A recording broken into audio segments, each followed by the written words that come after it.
Crocodile attacks lion cub.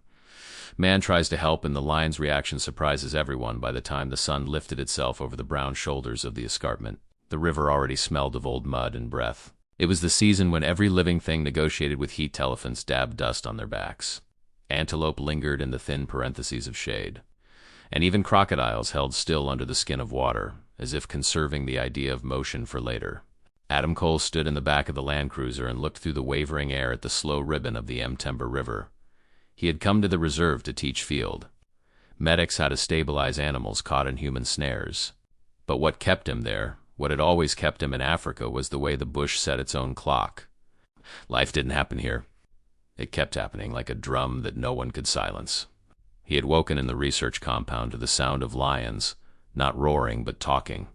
A low sawing of breath that rolled over the thorn fence and made the hairs rise along his arms. The camp manager, Thandy, poured coffee into a battered tin mug and told him there was a small pride near the ford, where the river shallowed into a brown thrashing mirror. The males knew, she said, scar over the right eye. Big one, young and too confident. Keep your distance. Adam did not come to look at lions. He never came for spectacle. He had once stitched a hyena's split shoulder in a cattle crawl with a headlamp between his teeth, while two boys noted down his every move in a school notebook. He'd cut wire from a snared kudu soaked to the knees in marsh water, listening to the animal's trembling breath. These were his moments of earning and quiet, the ones that made sense of the rest of his life, which had frayed when his younger brother, Michael, died back in Ohio on a winter road going black with ice. After the funeral, Adam had shown up in Botswana with a duffel bag and a skill set, thinking he would stay 6 months. 6 months became years, and his grief turned into a kind of attention. He had learned that the tenderest thing you can do for a place is to see it exactly as it is. They rolled toward the ford late in the morning, the truck sighing against ruts that were older than the fences. Julius, one of the rangers, drove with his forearms loose and his eyes scanning as if he were reading the earth. 2 French tourists, a couple on their first trip to Africa, sat in the second row, and in the back was a boy from the village, Sia, whom Thandy affectionately called a barnacle for how he clung to the edges of the research crew, watching everything and asking for nothing. He wore a hand-me-down cap and held Adam's spare binoculars as if they were a promise about his future. When they reached the water, the world arranged itself into a static, dangerous calm. The river lay still enough that you could watch insects skate on it like needlepoints. Buffalo droppings, already torpid with heat, dotted the far bank, and a heron stood in a corner of shade with its throat working. Adam had just begun to tell the tourists about crocodiles, how they bask with their mouths open, not because they're hungry, but to regulate heat when somewhere downstream a lion barked in alarm. "Listen," Julius said softly. It happened with the suddenness of a coin flipping. A flurry of beige fur and water exploded near the reeds, and a sound like canvas ripping tore across the flat morning. A crocodile had surged out of the brown and pinned a small lion cub between its forelimbs and its ribbed tail. The croc's head swung and seized the cub's back with a wedge of mouth. The cub screamed, not with an adult lion's resonance, but with something thin and panicked that hit a narrow place in Adam's chest. "Mother's there," Julius breathed. She came springing through the reeds with 2 other lionesses behind her, all furious motion and teeth. Another shape rose from the left, the big male with the scar mane spiked with mud and youth. He roared in that way that is not a sound but a physics lesson, and the air around them vibrated. The crocodile did not care about roars. It turned, hauling the cub, trying to drag it deeper. Mud churned. The cub squealed again, legs scrabbling and failing, little mouth open, eyes too bright with shock. The Frenchwoman made a small noise that sounded like a prayer. Julius swore softly in Shona and cut the engine. They were 50 meters away. It might as well have been a continent. No one moved because, by every rule they lived by, this was not theirs. You let the wild be wild, you taught that, you believed it because the bush was not a spectacle to be edited. People who intervened often made things worse or paid with a hand and arm their balance with the place. "We watched," Julius said, though it sounded like he'd forced the word out of himself. Except Adam couldn't. The cub was not simply the subject of a lesson about predators, in the way it turned its face blindly toward the bank and toward a shade of safety that it would not reach. He saw the night of the phone call about his brother and the helplessness that had opened under his life like a sinkhole. He knew what a crocodile did next. The roll. It would twist and break spine and structure and drag the small body down into the archive of bones under the river. He also knew something else. This wasn't simply nature. He spotted the ghost of synthetic green in the water, the edge of a net that had drifted downriver from an illegal fishing site. The crocodile, the lions, the cub, the violence of the moment had all been tipped into being by human trash. I'm going down, Adam said. The words stunned the morning. Julius put a hand on Adam's arm even as his eyes never left the scene. No, my friend. No. The pride will take you. The croc will take you. We call it in. We let it be. Look at the net. Adam's voice came out more urgent than he meant, but he was already climbing down. This is our mess. The cub can't get purchase. If I can distract the croak, if I give it something else, it might let go. What's something else? The Frenchman asked, half voice, half whisper. Adam didn't answer. He'd seen a fish carcass wedged near their tire when they'd parked. Tilapia, dead weight in the mud, head gone, tail ragged. He grabbed it, slid down the slope until the river licked at his boots, hands shaking and brain bright with disbelief at himself. The air above the water held the smell of rot and new blood. The lions were a convulsing ring of impatience at the edge of the water, pacing and slapping at the surface, afraid of the element that did not belong to them. The crocodile had dug its claws into the riverbed and was heaving backward, muscular and terrible. Adam, Julius said, not loudly, because neither of them wanted to draw human attention into the middle of a wild calculus. If you go too far, they will see you as part of it. They will not understand. They don't need to, Adam said. The crocodile does. He stepped into the river up to mid-calf, the mud taking his weight like a promise it would not keep. He held the fish out in his right hand, not to the lions but to the crocodile, and he called out with a low, guttural sound that he'd heard rangers use to shift a hippo's attention. The sound meant nothing except that something alive and potentially edible had come into the circle. For half a beat, nothing changed. Then the crocodile's eye, gray and lidless and old as myth, slid toward him. Come on, Adam whispered to the ancient thing, voice steadying. Come on, take the easy way. Take the dead. Let go of the living. The river rearranged itself again. The crocodile released pressure, not much, and the cub twisted. The mother was there like a spring, slapping water so that the crocodile snapped at distraction. It did not let go.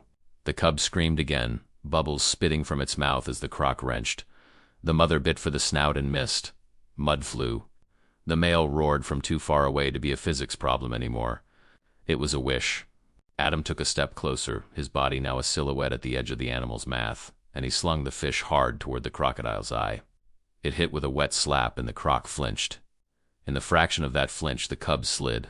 The crocodile snapped blindly at the fish, something that wasn't fighting, while the lioness lunged and clamped her jaws around the cub's neck. Not to kill, but to claim, teeth set as finely as a surgeon's, and she yanked. The cub came loose in a rolling tumble of water and sand. Adam's vision closed down to the croc's head rising toward him. He stumbled backward and went to his knees. The water surged around his thighs, weight and drag, as if the river had decided he was another verb it could write. The crocodile's jaws came up, terrible and deliberate. He didn't have a knife. All he had was a fist and an instinct. He hit the upper jaw where nerves were close to the surface. It wasn't bravado, it was electricity. The croc flinched again, and in that flinch he saw two lionesses haul the cub up onto the low bank, the male pivoting between the water and the pride like a furious sentinel. Back, Julius shouted, breaking the enchantment. Adam, back, slowly, slowly. Adam crab-crawled backward through the sucking mud until his boots found the slope. He got to his feet and stepped up, eyes on the crocodile, which had already forgotten him and reasserted its ownership of the river, and then he felt the air change. The lions were looking at him. One of the lionesses had the cub between her forelegs, biting softly at its fur, making a low chuffing sound that was more moth than thunder. The cub coughed and mewed and protested in that elastic way babies have when they are telling the world they're astonished to still be in it. The male stood 5 strides from Adam and simply stared. His mane was clotted and uneven. The scar above the right eye gave his face the crooked authority of someone who had been elected to a job during a storm. He did not charge. He did not paw ground. He looked at the man who had stepped into the river and done something that made no sense, even to himself. Julius joined Adam, slow as a prayer. Do not run, he said, though Adam was not going anywhere. Behind them, the French couple alternated between silence and tiny whimpers, their cameras forgotten on their laps. Sia had climbed onto the hood of the Land Cruiser and sat very still, as if stillness itself were a way of honoring a miracle. The lion's attention moved like a hand.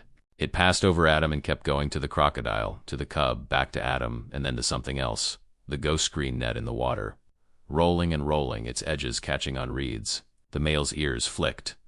Some understanding passed through that golden head that made Adam think of how knowledge forms in the wild not as words but as a weather system, a series of pressures, a rebalancing. The lion looked at Adam one last time.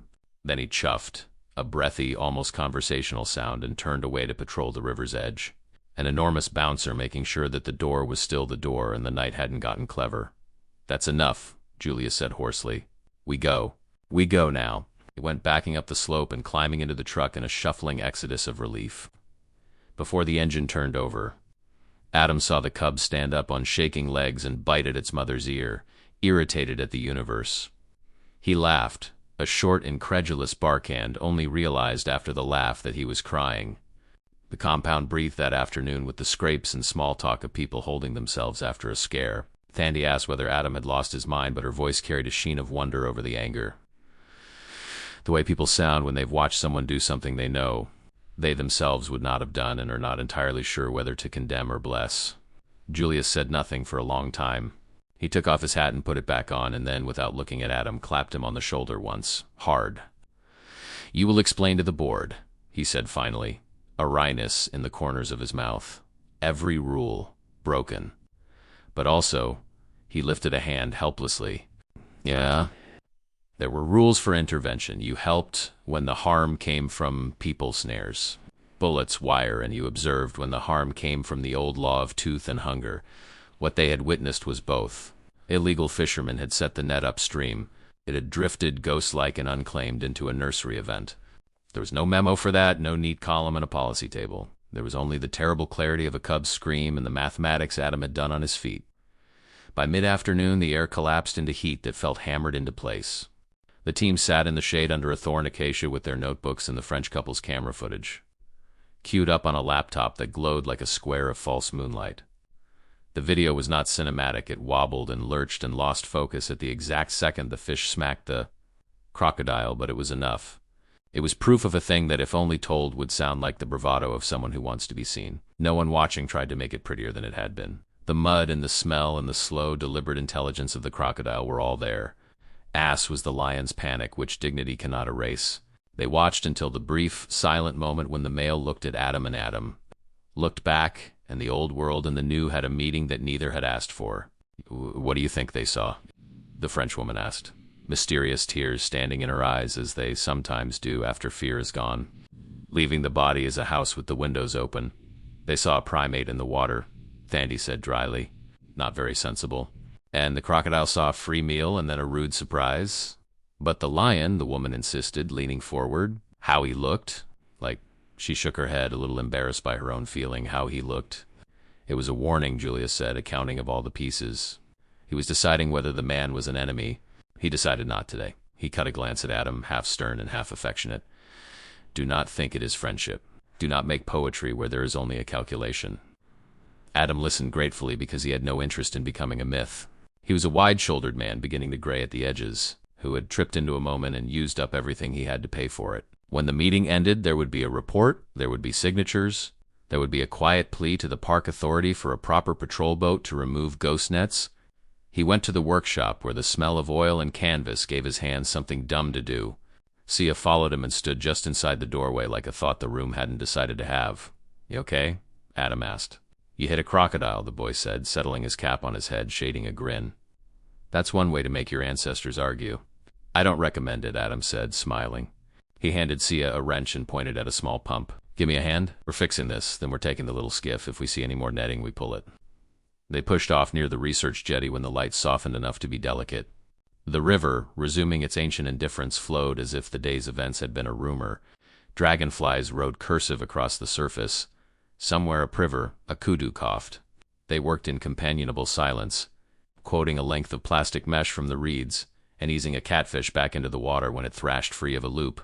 Adam explained how nets drift, how fishermen sometimes cut them when rangers approach to avoid fines. Sia nodded in that economical way of boys who are storing information for later. When they rounded the bend near the ford, the lions were still there. The pride had taken over a bare mound that caught the last heat. The cub slept draped over its mother's foreleg like a shawl. Another kobolder stood with its paws on a rock and watched swallows skid under the water surface, fascinated as only the young can be with the small mechanics of a world that will someday kill them. The males stretched, yawned, and flopped, presenting a less mythic angle to the evening. Belly, fleas, weariness. Adam felt his breath catch without drama, only a quiet grief, for how close he had come to being the subject of a different kind of story. "We stay far," he said to Sia, easing the skiff behind a slick of reeds.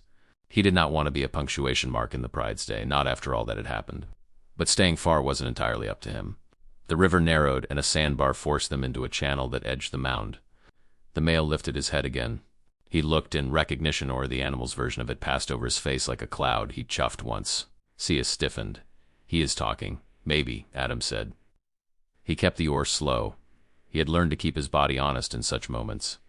If the inside of you thought about running, your shoulders would tell on you. A rustle came from the sedges immediately to their right, another crocodile, smaller but with that same patient menace like an understudy stepping onto a stage. It flowed toward the skiff, head just above water. Adam felt his body prepare to fight a thing no human can negotiate with. 2 meters closed like a zipper. He lifted the awe and slapped the water hard. The croc stopped, evaluated, then sank a little, the line of its back a thought that didn't go away. From the mound, a low roar broke, not full, not thunder. More like a bass note thrummed by a musician testing a string. The male had risen to his feet. He faced the water squarely, looking past Adam and Sia, looking into the channel where the crocodile hung. The sound came again, not warning exactly, not for Adam, for the river. The lioness with the cub stood too, ears forward, eyes narrow. The whole pride became a line of attention, pointing like a spear into the water. The crocodile slid farther away, not because it feared the lions in the water, they didn't belong there, but because the sound meant activity, a gathering, a shift in dominance. The river has its own treaties, and that evening, for reasons no human could fully annotate, the crocodile chose the treaty that kept it alive and glided away. Sia exhaled in a laughing tremble, the way people laugh when they have not died. "He helped us," he said, heedless now of Julius's advice about too much poetry. "The lion helped us." "Or he helped himself," Adam said gently. But he could not deny that the feeling in his chest had a shape that felt suspiciously like gratitude. He let the skiff drift again and then set the awe and moved them into the safer eddy. Before the bend took them out of sight, he looked back once. The male stood at the edge of the mound. The cub, roused by the voice of the adults, had wobbled to its feet and stared at the boat with the vague accusation babies level at the world after waking. The male blinked, slow, then turned away to groom the hair along his foreleg. The next morning the story moved through the reserve as stories do in places that are both remote and connected by word of mouth, by radio, by shared coffee over dusty maps. The French couple leaving for the airstrip left a note with Thendia, a real letter, written in careful hand on paper torn from a notebook, thanking the staff for the heart and restraint of the place and pressing a small donation into Thandi's palm. She pretended to scold them for sentimentality and then hugged them both with a ferocity that left dust prints on their shirts. The footage, they said shyly, was theirs but not theirs. Would the researchers like a copy for training for whatever was proper? Yes, Thandi said yes. And when she watched it again alone, she put a hand over her mouth when the fish struck the crocodile and laughed. Helplessly, because it was both ridiculous and the narrow door through which the cub had walked into the rest of its life. Adam and Julius went back to the ford with a bigger team and cleared the net properly, hauling 20 meters of plastic like a peeled snakeskin onto the bank. They found the Pride a little upriver under a sausage tree. The cub carried a stiffness in the rear legs, a bruise more than an injury, and a new seriousness in its face that hurt to look at. The male lay with his eyes half closed, tracking birds. When Adam stepped out of the cruiser, he did not go forward. He stood where he was and raised a hand in an instinctive, foolish salute. The male did not respond, because lions don't bless humans, because that would be a category error. And yet a breeze shifted and the male's eyes opened a little wider, and Adam felt something inside him rearrange into a shape that had room for both humility and relief. That evening, Sia came to the workshop with his plastic school folder and a question about training. How does someone become the kind of person who knows how to step into a river and do a thing that isn't on any list? Adam wrote down the names of 2 veterinary programs and 3 scholarships that might, with the right essays and the right help, bend their attention toward a boy from Mtemba, with a brain like a trap and hands that already knew how to coax a machine back to life. "Don't learn to hit crocodiles," Adam said, signing his name at the bottom of a note to an old colleague. "Learn to repair fences and stop snares and talk to fishermen. Learn the 1,000 small, unglamorous things that keep big, dramatic things from happening." Sia looked at the paper as if it were a map.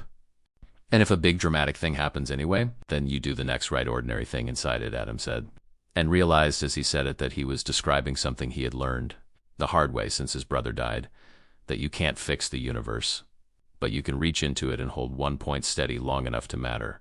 On the second night after the rescue, when the moon came up like a scraped knuckle and hyenas whooped beyond the ridge, the lions moved. They crossed the ford at dusk with their shadows elongated across the water. The cub shepherded between the bodies of mother and aunt. The male swam last, his mane flattening into dark ropes, his snout held high, reading the air for crocodiles. He climbed the opposite bank, shook himself into a glittering of droplets, and stood to look back toward the compound lights that glowed faintly through the thorn. The look was not a thank you. It was what lions do when they move through a world that is, for the moment, survivable. They check their perimeter. Still, in that small pause, there was a space where the story of the day took a breath, as if acknowledging that life had once again stumbled forward through a narrow gate. In the morning there were tracks where they had gone. Adam stooped to study them, the round, soft-edged signatures of life printed between boot tread and tire mark. He put his hand beside the smallest one and noted how it barely spanned his palm.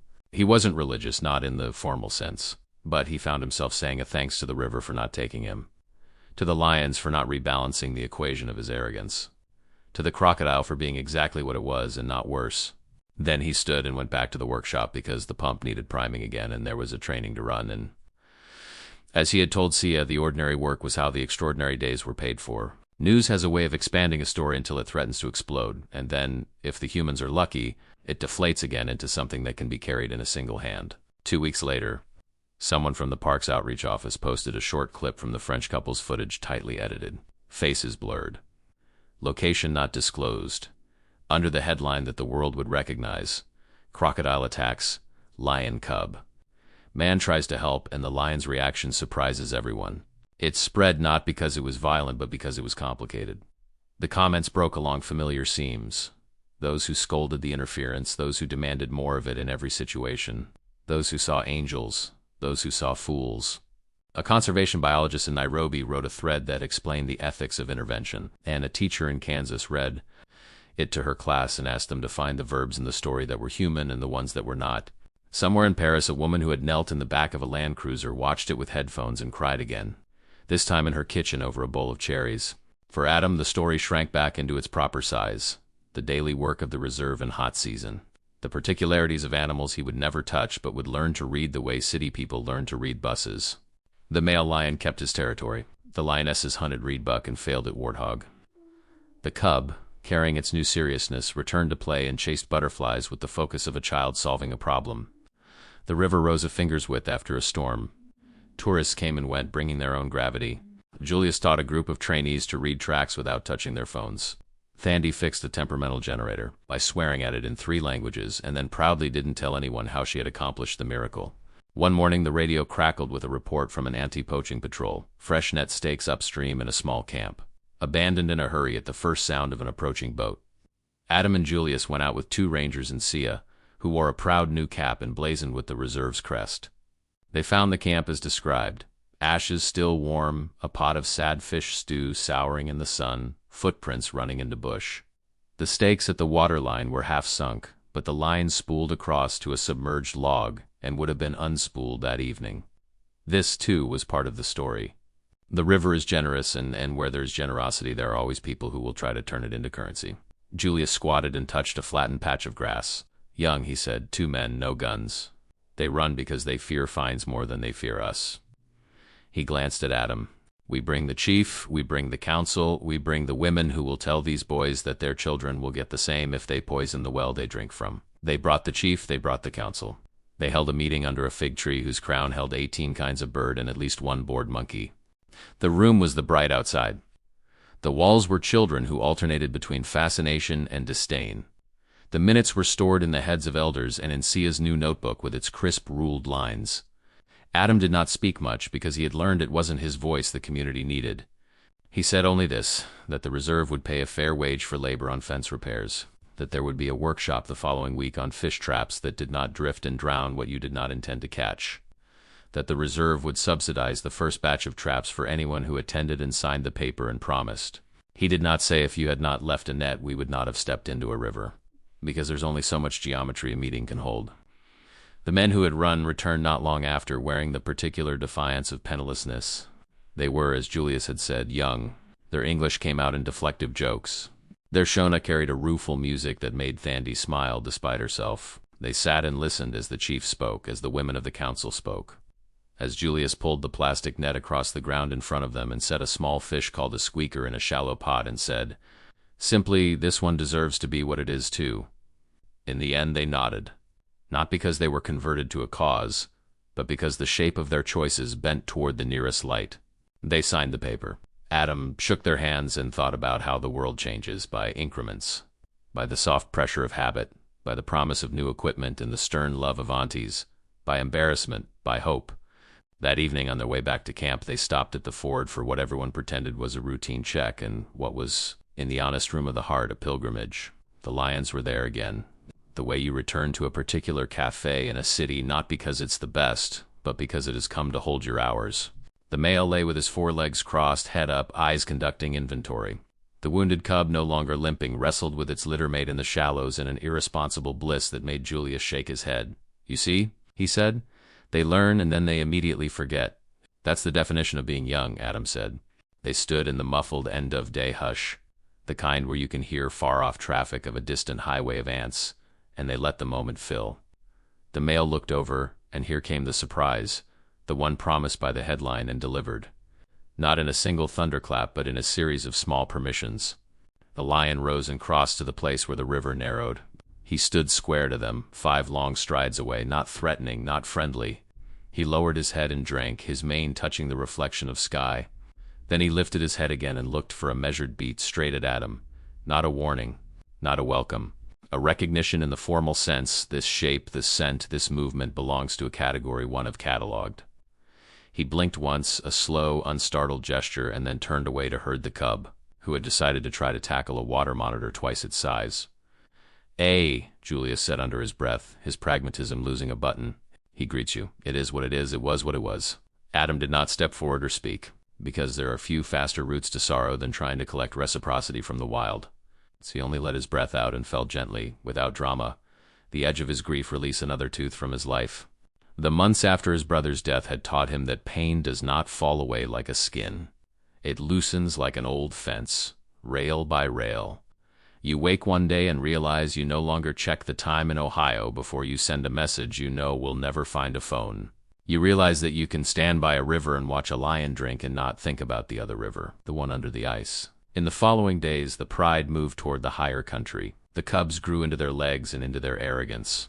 The male fought once briefly with a rival who had wandered in across the demarcations, and the scar over his eye split anew. The researchers watched and recorded and did their ordinary work with the renewed seriousness that follows a brush with the mathematical edge of risk.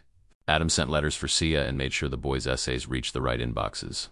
When a reply came back from a foundation in Cape Town requesting an interview, Thandy whooped so loud that the guinea fowl burst from the shade like thrown tin plates.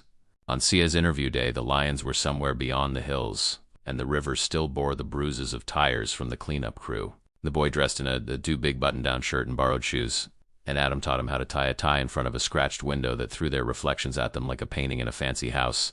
A man whose life had taken a corner at speed. A boy whose life was about to open like a door. If they ask about a time you were brave, Adam said, tell them about the morning you told the chief you wanted to go to school instead of working. Full-time at the brick kill. That was the bravest thing I've seen this year. And the crocodile? Sia asked, eyes bright with mischief. Leave the crocodile out, Adam said. It confuses people. They laughed, and in the laughter there was what the bush had taught them, that survival is a social project, that bravery without community becomes self-harm, that sometimes animals surprise you not by doing human things, but by doing animal things that intersect your life at a meaningful angle. When Sia returned from the interview sweating and elated, he declared that he had said sir too many times and that one of the panelists had a laugh like a hyena, pretending to be a school principal.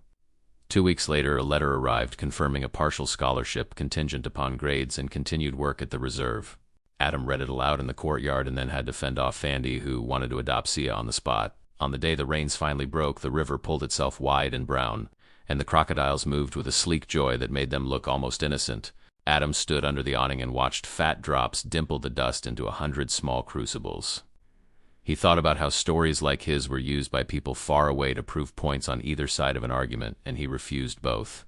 He thought about the cub, now sturdier, and the high probability that it would die before its second year, and the equally high probability that it wouldn't, simply because the world is not obligated to meet our cynicism with proof. He thought about the lion's blink, that's slow. unemotional acknowledgement, and he thought about the moment the crocodile flinched because a dead fish had struck its face. In that unmagical instant lived the possibility that nonsense is sometimes the only thing that buys room for sense. At dusk, rain fizzing on the tin like cooking oil, he walked down to the river alone. He had no business there. Everything that needed doing had been done. He went anyway because he wanted to see the water fat with new silt and know for himself that things changed, whether or not you signed a form about them. He stood in the place where he had once gone to his knees and looked at the bend where the crocodile had looked at him and where a lion had later looked past him and where a boy had taken from a man an instruction about doing the next ordinary right thing. He felt, as he always did when he let the noise of his brain quiet, the long seam of the place running from before him into after him. The river carried a branch past. It bobbed, snagged, released, and went. He said aloud, "Thank you," because in some languages gratitude isn't transitive. It isn't about a direct object. It's about a condition of being that makes you better able to stand where you are. Lightning stitched the sky, and through the roar of rain lions spoke far, answering one another, a family roll calling across wet darkness. He listened, and in the listening felt again the day the headline referred to, stripped of suspense. It had not been a ballad, and it had not been a miracle. It had been a morning when the world we often break asked a favor, and a man with scarred forearms and too much history had paid his small coin into the bowl. The reaction that surprised everyone had not been the lions staying their charge or lending a roar to the water. It had been that, for once, things interested in survival, lion, man, even crocodile, had briefly arranged themselves into a geometry where everyone got to step back, alive, into the rest of the day. And that, in the end, was what Adam wanted the story to do when people told it wrong in bars or right in quiet kitchens, to hold a shape that could be carried forward. The shape said, "Look closely, do the small work, accept the math of risk. Don't ask the wild to bless you. Sometimes say thank you anyway." He turned from the river and walked back through the curtain of rain toward the yellow glow of the workshop, where a young man's scholarship forms waited and where a pump, stubborn as ever, needed its seal replaced.